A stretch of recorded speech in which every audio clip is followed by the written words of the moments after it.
Guys, पानिया coaching classes YouTube channel पर आपका स्वागत है। हमारे चैनल को लाइक करिए, सब्सक्राइब करिए और शेयर करना ना भूलिए। मित्रों, आज हम लोग देखेंगे चैप्टर फर्स्ट का है कूलाम का नियम। कूलाम का नियम, कूलाम्स लॉ। आप लोग देखिएगा, ध्यान रखो, बहुत ही इजी है ना। किन्हीं दो स्थिर आवेशों के बीच, किन्हीं दो स्थिर आवेशों के बीच लगने वाला, किन्हीं दो स्थिर आवेशों के बीच लगने वाला वैद्युत आकर्षण बल उनके आवेशों के परिमाणों के अनुक्रमानुपाती तथा उनके बीच की दूरी के वर्ग के व्युत्क्रमानुपाती होता है। ठीक, देखिए सब लोग, कूलाम का नियम, इस नियम के अनुसार किन्हीं दो स्थिर बिंदु आवेशों के बीच कार्यरत वैद्युत बल दोनों आवेशों के परिमाणों के गुणनफल के अनुक्रमानुपाती तथा उनकी बीच की दूरी के वर्ग के व्युत्क्रमानुपाती होता है। व्युत्क्रमानुपाती होता है। देखिए, किन्हीं दो बिंदु, देख रहे हैं, बिंदु ए और बी, किन्हीं दो बिंदु, है ना, किन्हीं दो बिंदु या किन्हीं दो स्थिर आवेशों क्यू ना के बीच, किन्हीं दो स्थिर बिंदु आवेशों के बीच कार्यरत वैद्युत बल या, देख रहे ना, कार्यरत वैद्युत बल क्या, तो दोनों आवेशों के परिमाणों के अनुक्रमानुपाती, परिमाण इनके दोनों का परिमाण का तथा उनके बीच की दूरी क्या है, आर है, कि वर्ग के व्युत्क्रमानुपाती होता है। तो देखिए, हम नियम सिद्ध करके दिखाते हैं आपको।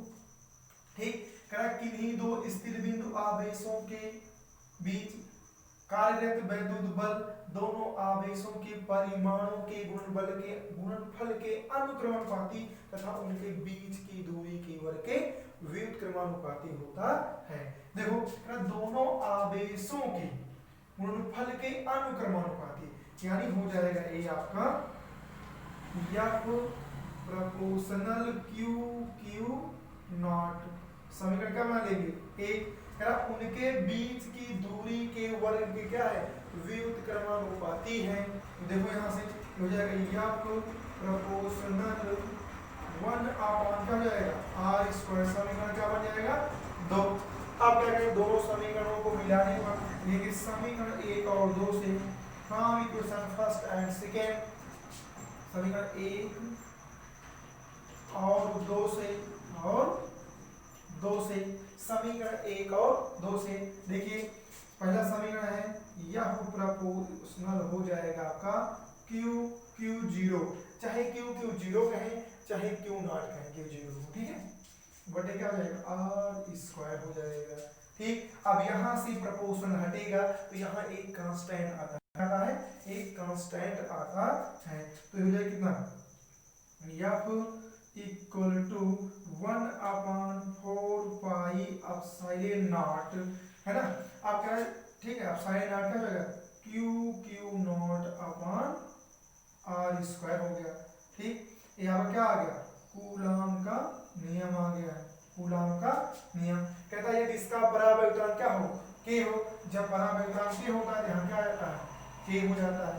ठीक, अब देखिए यहाँ देखो, वायु या निर्वात में, वायु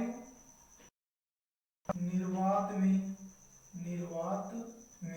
यानी जो परावर्तन के होता है उसका मान क्या होता है, 1, तो के इक्वल टू हो जाएगा 1 हो जाएगा, तो कितना आ जाएगा, F equal to 1 upon 4 pi epsilon naught Q naught upon R square. ये आपका निकल आ गया कूलाम का नियम। क्या आ गया, कूलाम का नियम आ गया। अब देखो क्या है, क्यू क्या है, लिखेंगे जहां जहां जहां क्यू क्या है, बिंदु ए पर आवेश है, बिंदु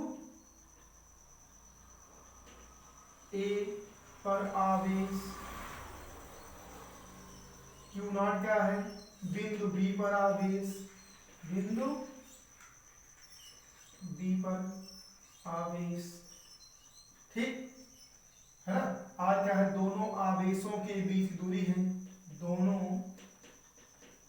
आवेशों के बीच दूरी, आवेशों के बीच की दूरी, बीच की दूरी।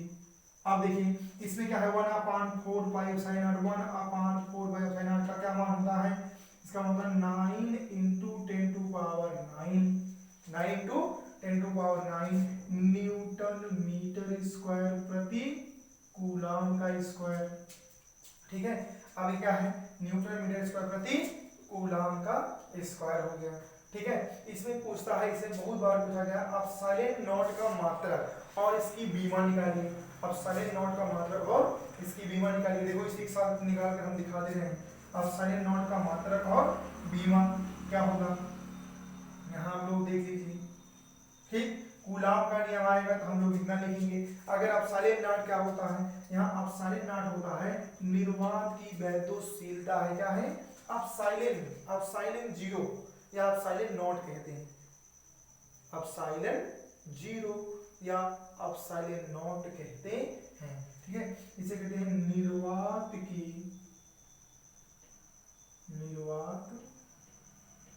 की वैद्युतशीलता है, क्या है वैद्युतशीलता, वैद्युतशीलता है, ये निर्वात की वैद्युतशीलता है।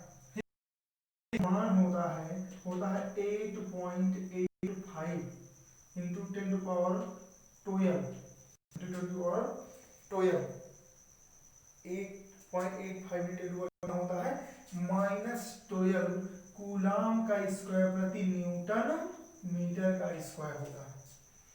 8.85 इंटू 10 टू पावर 9 कूलम का स्क्वायर प्रति न्यूटन मीटर का स्क्वायर होता है। अब देखिए, अब साइलेंट नॉट का मात्रक यहाँ देखिए, यहाँ लिखेंगे। अब साइलेंट नॉट का मात्रक क्या होता है, देख लो कई बार पूछा। अब साइलेंट नॉट का मात्रक, अब इसका मात्रक देखिए, यहाँ से आपको क्या मात्रक आया है, कूलम का स्क्वायर प्रति न्यूटन मीटर का स्क्वायर हो जाएगा। मात्रक जो इसका आएगा हो जाएगा कूलम का स्क्वायर प्रति न्यूटन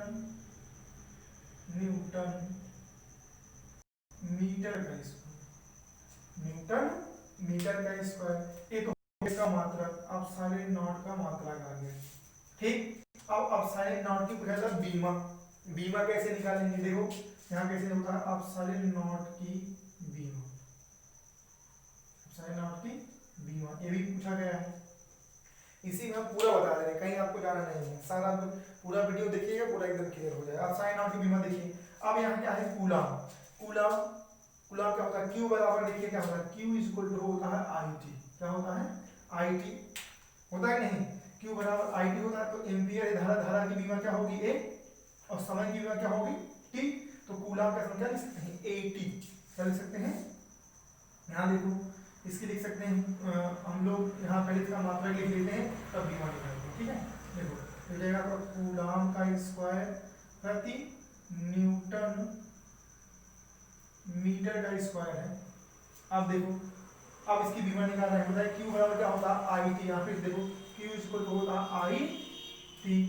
अब आई का मतलब क्या होगा A, इसे A से एम्पियर हो जाएगा, T का मतलब क्या होगा कैपिटल T हो जाएगा।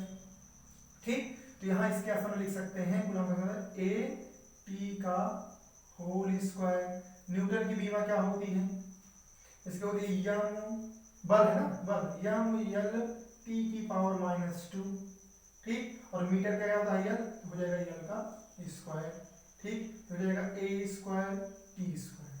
यहाँ देखो यल, यहाँ गुणा कराएंगे यम यल क्यू T की पावर -2 हो जाएगा। जब इसके हम लोग बीमा निकालेंगे, इसको ऊपर ले जाएंगे, हो जाएगा यम की पावर -1 यल की पावर -3 ऊपर जाएगा तो हो जाएगा T की पावर 4। ठीक है, ये माइनस ऊपर जाएगा प्लस हो जाएगा, क्या बचेगा यहाँ A स्क्वायर। ये आ गई बीमा, क्या हो गया ये बीमा, किसकी आ गई, अब साइलेंट नॉट की बीमा आ गई। चलिए एक बार पूरा हम आपको समझा देंगे पूरा डिटेल। ठीक, देखिए कूलम का नियम है ना, कूलम का नियम कहता है कि किन्हीं दो स्थिर आवेशों के बीच लगने वाला आकर्षण या प्रतिकर्षण बल उनके आवेशों के परिमाणों के गुणनफल के अनुक्रमानुपाती तथा उनके बीच की दूरी के वर्ग क्या होता है, व्युत्क्रमानुपाती होता है। अब देख लीजिए इनके दोनों आवेश क्या हैं, क्यू क्यू नॉट है, क्या है, क्यू क्यू नॉट, ये दिया गया है क्यू क्यू नॉट, दो आवेश दिए गए हैं। अब इन दोनों आवेशों में क्या है, अनुक्रमानुपाती, क्या लगने वाला बल अनुक्रमानुपाती हो गया। बीच की दूरी ए बी क्या है, आर है, उनके बीच की दूरी क्या है, वर्ग के व्युत्क्रमानुपाती है, तो 1/r² हो गया।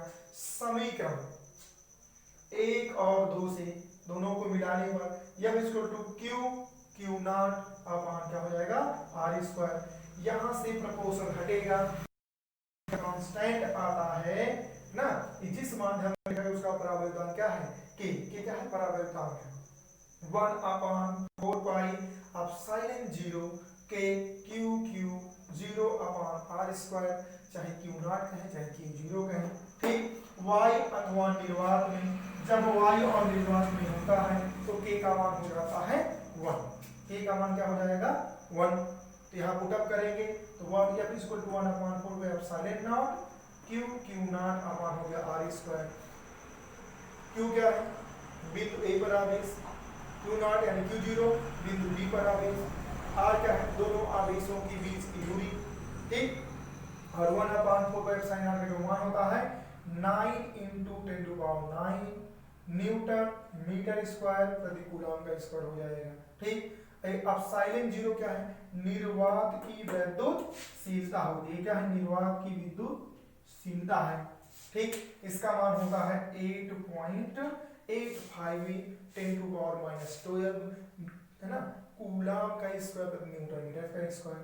अब पूछता है एप्सिलॉन नॉट की मात्रा क्या होता है, देखो मात्रा एप्सिलॉन नॉट का क्या है, कूलम का स्क्वायर न्यूटन मीटर का स्क्वायर हो गया, ठीक। उसके बाद एप्सिलॉन नॉट की बीमा देखिए, अब आपको मात्रक पता है तो बीमा निकाल लेंगे। यहाँ कूलम क्या होता है, Q बराबर होता है भैया IT, तो I के एम्पियर से लिखेंगे और T की बीमा T ही होगी नहीं, Q के फॉर्म हो गया AT का स्क्वायर लगा दिए। बल का मात्रक न्यूटन की बीमा होती है बल का, या मेरा T⁻², मीटर का होता है L। अब यहाँ स्क्वायर है तो L स्क्वायर हो गया, ठीक। यहाँ पूरा का यहाँ एक L है, 2L, L क्यूब हो गया, ठीक। ऊपर जाएगा इसकी पावर 1 है, ऊपर जाएगा m की पावर -1, ये जाएगा L की पावर -3, ये जाएगा प्लस हो जाएगा यानी T की पावर 2 कितना हो गया 4, और क्या बचेगा यहाँ T, ठीक है।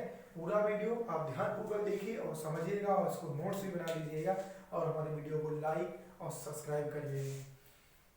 जय हिंद।